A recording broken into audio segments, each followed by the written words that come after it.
Today, we talk about loyalty and marketing automation. This show is for everyone working at the coalface. Digital, business, marketing, social. This is At the Coalface with your host, Jason Greenwood.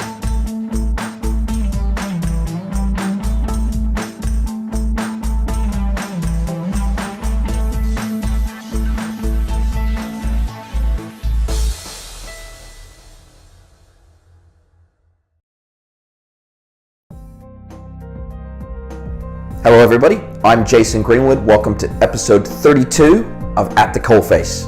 I want to talk today about the intersection between and the collision between loyalty systems and platforms and marketing automation, specifically as they relate to e-commerce and the customer experience. So we're kind of going through that process internally here at HealthPost at the moment. We're revisiting our loyalty system, we're revisiting our loyalty platform, we're revisiting a lot of things in relation to how we do loyalty and how we engage with customers around loyalty and what kind of value adds we can bring to the table rather than just the pure spend, earn rewards, redeem rewards, get a discount, earn more rewards model. Want to really bring some unique, value to that proposition for our customers, and we want to make it a much more immersive and sticky experience. On the other hand, we have marketing automation, which typically for most e-commerce businesses, as of today anyway, focuses primarily on email marketing automation or EDM automation.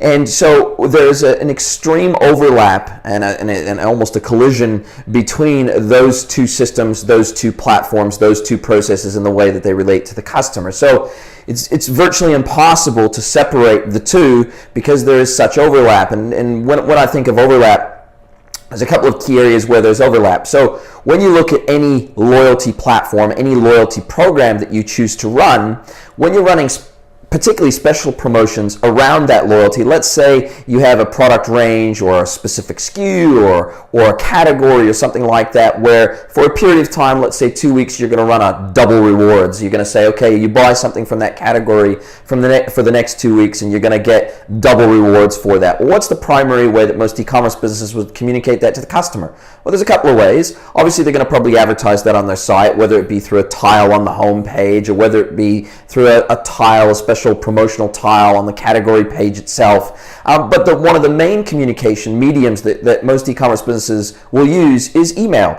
So they're gonna broadcast out to their email list, whether it be a special campaign targeted at just that, or whether it be part of a larger campaign, a larger update email that they're sending out to their customers. They're going to include that particular promotion in their email. Then if you start looking at transactional emails, and when I say transactional emails, an action happens on the side of the customer, takes a specific action, and that triggers an email response from the system, from the website, that goes to the customer and informs them of the outcome of that action. So popular transactional emails on most transactional websites, e-commerce websites, would be something like an order confirmation email. So you place an order, you get an order confirmation email that tells you, yep, we've received your order and we're going to be processing it shortly.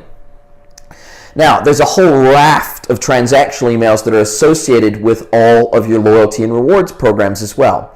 So obviously you spend and you earn a reward, then typically you'll get an email saying you have this many rewards points against your account. You redeem rewards and you're going to see that on the transactional email. You're going to see it as a line item that's been deducted, a value that's been deducted off of your total. There's all sorts of other rewards and loyalty program emails that are transactional in nature. So you hit a certain milestone in the rewards program, they're going to send you an email. You are close to that and you only need to spend a little bit more. You need to take a certain action to achieve that next tier. Let's call it a VIP tier. Then they're typically going to send you a transactional email telling you, earn another 100 rewards points or spend another $50 and you're going to achieve this next tier. And these are all the wonderful things that you're going to get when you achieve this tier. So there's many other examples of that. So let's say hypothetically you have a category on your website and you can only purchase products from that category using rewards points. You can't pay money for it. And you add something new to that category, then maybe a transactional email will get fired off saying, look, we've added something new to this category. So there's a range of kind of overlap between those two systems, those two programs, those two platforms, being loyalty and rewards and EDM or email marketing automation platforms. And where those two collide is where the complexity begins for the e-commerce business. So if you implement rewards for the first time, or you upgrade your reward system, or you move to another platform that manages those rewards for you, and simultaneously if you're implementing a new email platform for the first time, or you're upgrading that platform, you're upgrading that system, then there's that overlap has to be taken into account when you're looking at implementing those two systems. So the vast majority of e-commerce businesses, when they implement a marketing automation platform, once again, most marketing automation platforms, apart from personalization platforms, focus primarily on managing the email engagement with the customer and the workflows that happen on the back side of those email engagements, and obviously all of the segmentation that happens within those emails before they're sent. And as a result of that, when you're looking at implementing those two systems, you have to think about how those two systems are going to talk to each other and integrate with each other before you go rushing down the path of implementing those systems, to make sure that they do work in harmony, that they do work seamlessly together. And typically when you're implementing a marketing automation tool, the whole goal behind that, the primary focus behind that, is making sure that your marketing automation platform takes responsibility for every single email that you send out. So this is not just your campaign or segmented campaign emails that you send out to customers and promotional emails, but this also comes down to your transactional emails. In a perfect world, you would have every transactional email that your website generates, regardless of the reason, regardless of the source. You'd have all those piped and plumbed in through your marketing automation software, so that the open rates, the conversion rates from those emails, the segmentation, all of the workflows and everything else that you can typically already do with your campaign emails in your marketing automation platform, you now can bring all that rich functionality, your analytics tagging and everything else. You can bring all that rich functionality into what have typically been your default, very plain, very boring, very non-interactive transactional email. So we want to get that all into the one marketing automation platform. And in order to do that, you need to make sure that they play nicely with each other. And some of the considerations that you'll need to be thinking of, particularly in the area of transactional emails, will be making sure that your marketing automation platform can access the data that either resides solely in your loyalty and rewards program platform, or more often than not, what happens is that loyalty platform sits or integrates with your e-commerce platform, and it injects its own data in there. So what will typically happen is the rewards platform will be the determiner of what you can do and the action you can take on the website to earn a reward. And then what it'll do is it'll update the database of the e-commerce platform with that rewards points balance once a customer takes that action. So if it's a purchase, if it's a total lifetime spend value, if it's a specific other action like a social share that you want to reward, if it's user-generated content like leaving a review or a testimonial on the website that you want to incentivize through giving rewards for, if it's signing up for the email newsletter and you want to incentivize that with some rewards points,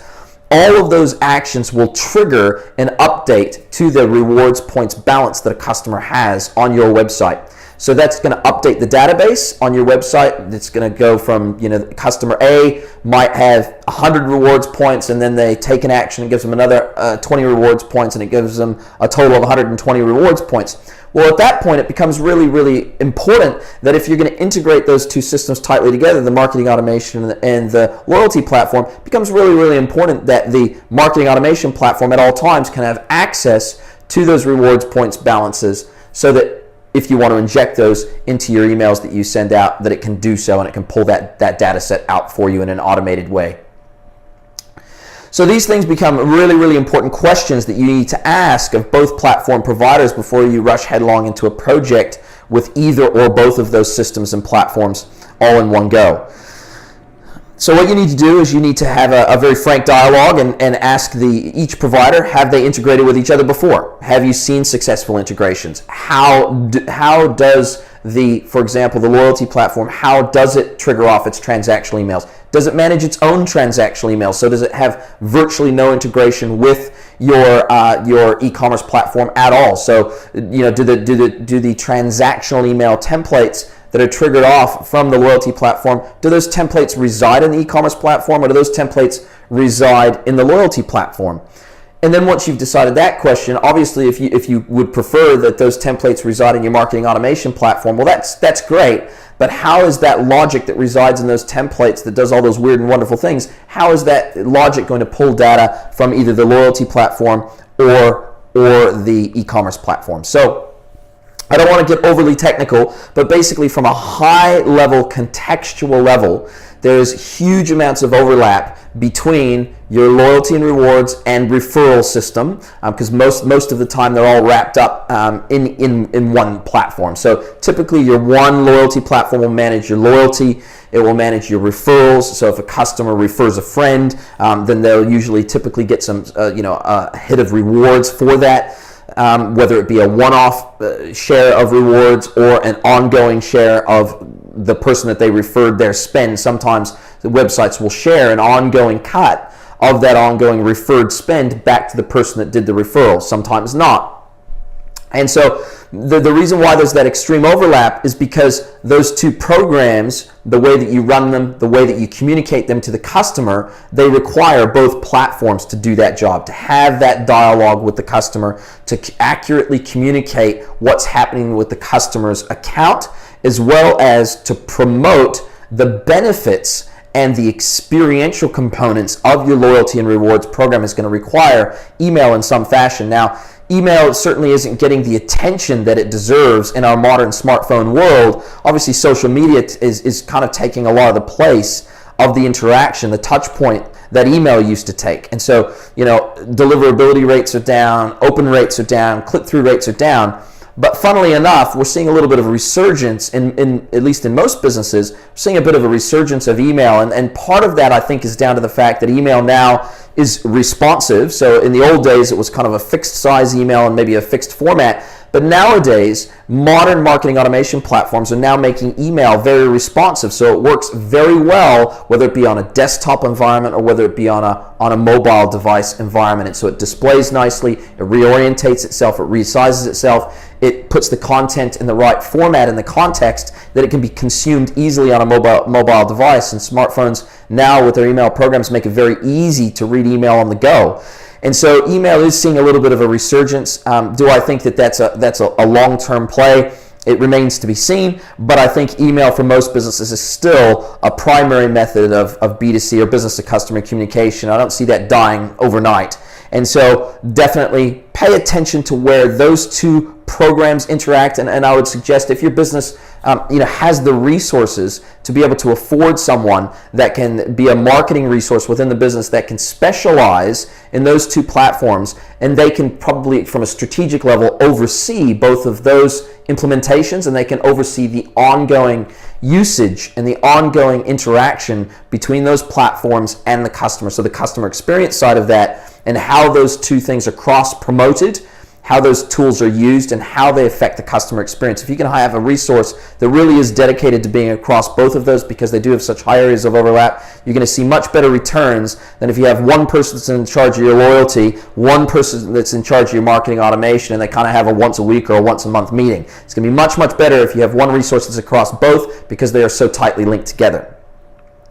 So hopefully those ideas, those tips, those concepts, as well as the tactical, the actual nitty-gritty of implementing those and the ramifications of implementing those and the ramifications of integrating those together. Hopefully those concepts that we've talked about have been really, really helpful to you. If you're thinking about implementing either of those two systems or platforms for your business, or you already have done so, then let's hear from you. Let's hear your experiences, the good, the bad, the ugly, as well as some of the questions or concerns that you have if you are considering implementing either a new loyalty program or a new marketing automation platform.